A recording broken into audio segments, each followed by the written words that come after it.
Olá, tudo bem? Essa é a terceira parte da aula 4 e nessa aula nós vamos tratar o teorema da energia e forças que dependem da posição. Assim como a gente pensou anteriormente, vamos pensar no movimento de uma partícula que se desloca em uma direção no eixo do x e que inicialmente possui uma posição inicial e uma velocidade inicial. E, devido à ação de uma força resultante, representada aqui em verde, em algum instante de tempo posterior ela vai ter uma nova posição e uma nova velocidade. E o que a gente quer saber é como é que a posição evolui com o tempo, como é que a velocidade evolui com o tempo. Tá? Nas videoaulas anteriores nós tratamos os exemplos de forças que dependem do tempo e forças que dependem da velocidade. Nessa aula a gente vai pensar em forças que dependem da posição. Então, algumas manipulações algébricas podem ajudar bastante na análise do movimento. Nós conhecemos a segunda lei de Newton. A segunda lei diz pra gente que a força é massa vezes a aceleração, que escrito na forma de derivada, fica a derivada da velocidade em relação ao tempo. Tá? Então, isso fala pra gente como é que a variação da velocidade está relacionado com a força aplicada. Muito bem.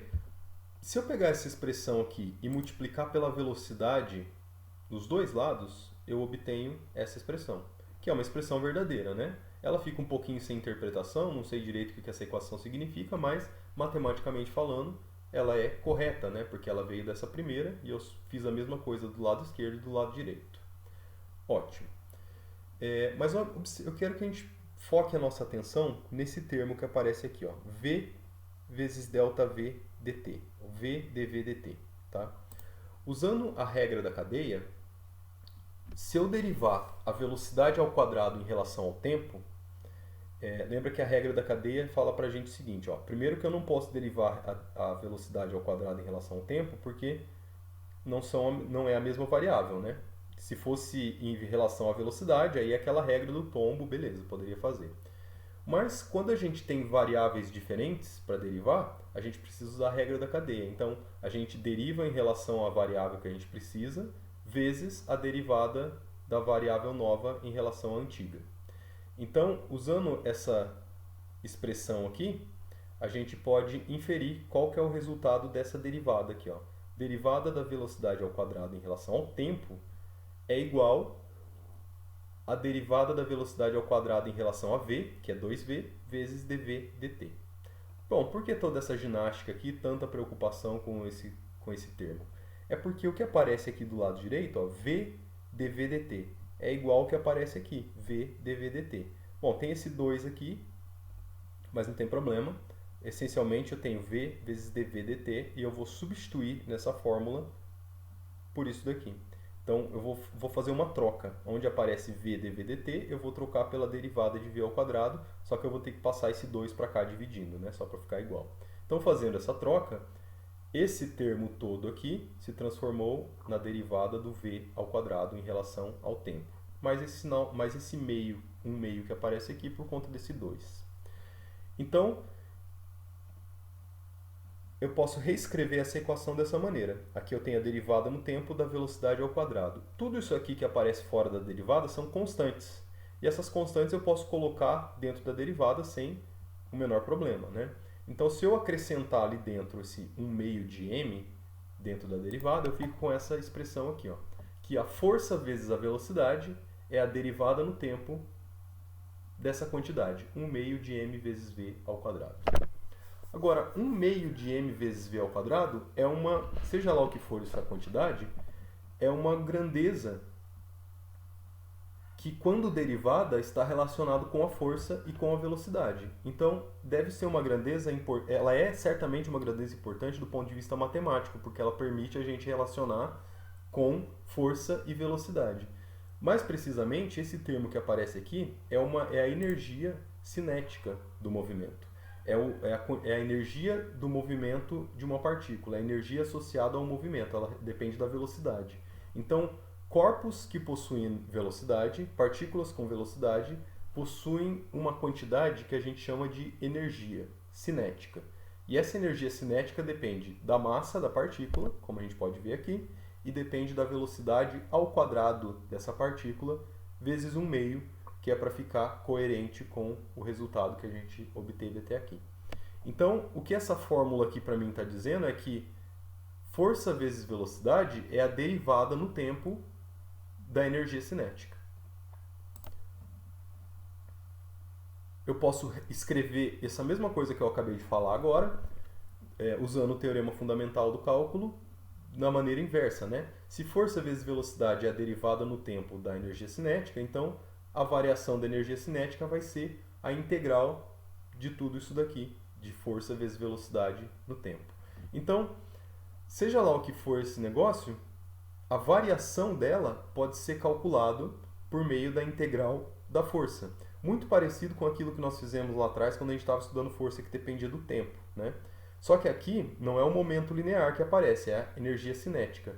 De qualquer maneira, a energia cinética também está relacionada com a velocidade. Então, saber a energia cinética também é uma maneira de descobrir a velocidade das coisas, como é que a velocidade das coisas varia com o tempo, né?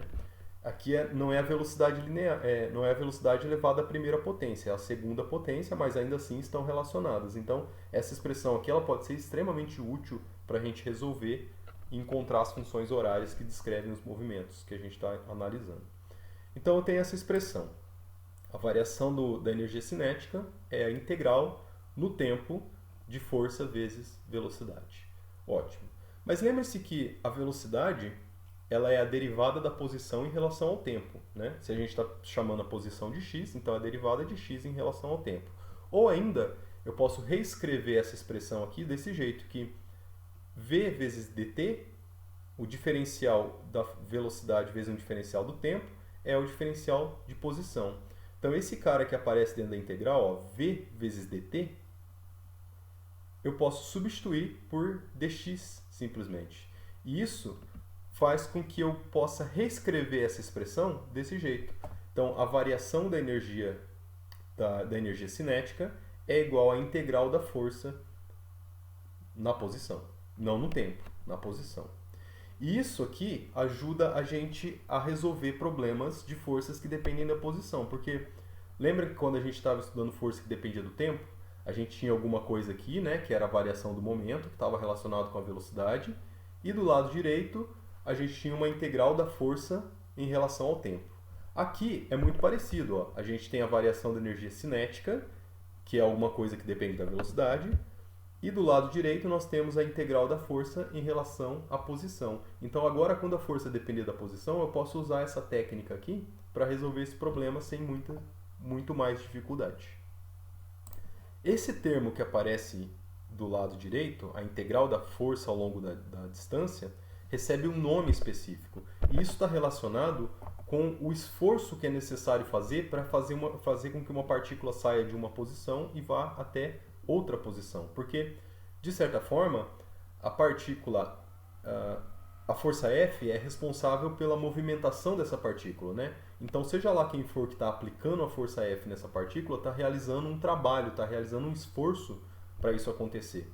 E todo esforço pressupõe um desprendimento de energia. Uma quantidade de energia tem que ser fornecida para um sistema para que o movimento aconteça ou deixe de acontecer, né? Quando a gente vai empurrar uma caixa que está no chão, vai empurrar uma geladeira para trocar ela de lugar. A gente precisa fazer esforço, cansa fazer esse trabalho, né? Como que a gente calcula esse esforço? Depende da força que a gente precisa aplicar e depende do deslocamento, da posição inicial até a posição final, né? Porque uma coisa é deslocar um pouquinho uma geladeira, outra coisa é fazer uma mudança, levar ela de um lugar até um outro cômodo da casa, né? Então gasta mais energia. Então, a variação da energia cinética está relacionado com a integral da força ao longo da posição, que é o que a gente chama de trabalho, que nada mais é do que a quantidade de energia que a gente precisa desprender para o movimento acontecer. Só para ficar claro, se a força for nula, se não tiver força agindo sobre o sistema, a gente não precisa fazer nada para que uma partícula saia de uma posição e vá até a outra. Porque lembra que se uma partícula tem velocidade já, pela primeira lei de Newton, a tendência dela é de permanecer com aquela velocidade. Então a partícula vai continuar com o movimento retilíneo uniforme sozinha, por tendência natural. Então se a força é zero, a quantidade de energia que a gente precisa desprender para isso aqui acontecer vai ser zero, porque é o que vai acontecer naturalmente, né? Só a única diferença é que a velocidade não vai mudar, não vai variar, a velocidade vai permanecer a mesma ao longo de todo o percurso, tá?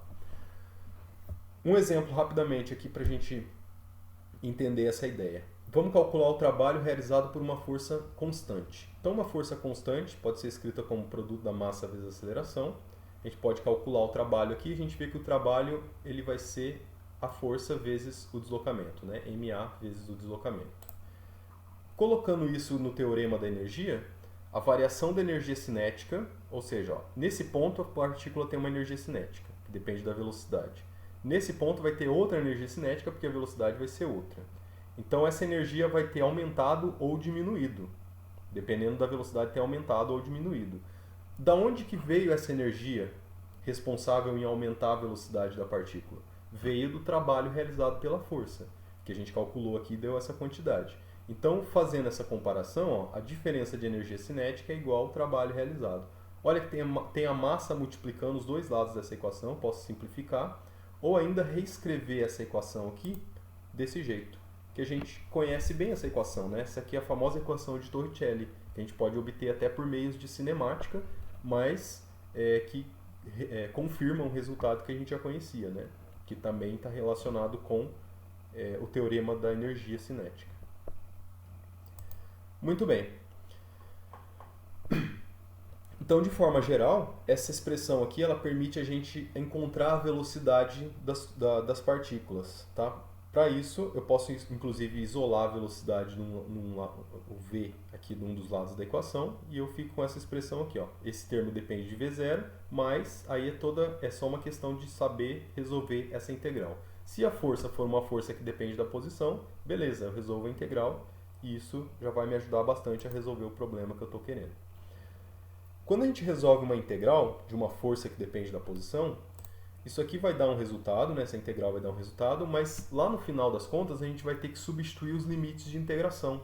Então, depois de resolver a integral, ainda a gente tem que calcular a integral no ponto x menos a integral no ponto x0. Então, seja lá como for, quando eu terminar de fazer essa conta, isso aqui vai ser o resultado da integral calculado num ponto menos o resultado da integral calculado no outro ponto, que são os limites de integração. Aqui eu coloquei propositalmente esses dois pontos trocados, né? Geralmente a gente faz o x menos o x0. Aqui eu fiz o x0 menos o x. Aí mais pra frente vai ficar mais claro de por que eu fiz essa escolha aqui. E essa função, ela é tal que... Qual é a relação entre essa função v e a força f que estava dentro da integral? Essa função aqui tem que ser uma função que quando eu derivar ela, o resultado dê a força f. Então, quem é esse v aqui? A função v é uma função que, quando a gente deriva, o resultado dá f. Por definição, então, essa função v é uma função que, quando derivada, dá f como resultado, com um sinal de menos. Esse sinal de menos vem pelo fato de que eu coloquei trocado aqui, x0 e x, mas mais pra frente a gente volta a falar dele, tá? Então, sempre que der para fazer isso daqui, quando eu conseguir relacionar uma força com uma função escalar, a gente chama essa força aqui de força conservativa. Toda vez que eu conseguir escrever uma força como sendo a derivada de uma outra função, eu chamo essa força de uma força conservativa. E essa nova função é o que a gente chama de potencial, energia potencial associada à força F. Então toda força conservativa possui associada a ela uma energia potencial. E essa energia potencial está relacionada com a força de acordo com essa expressão aqui. Força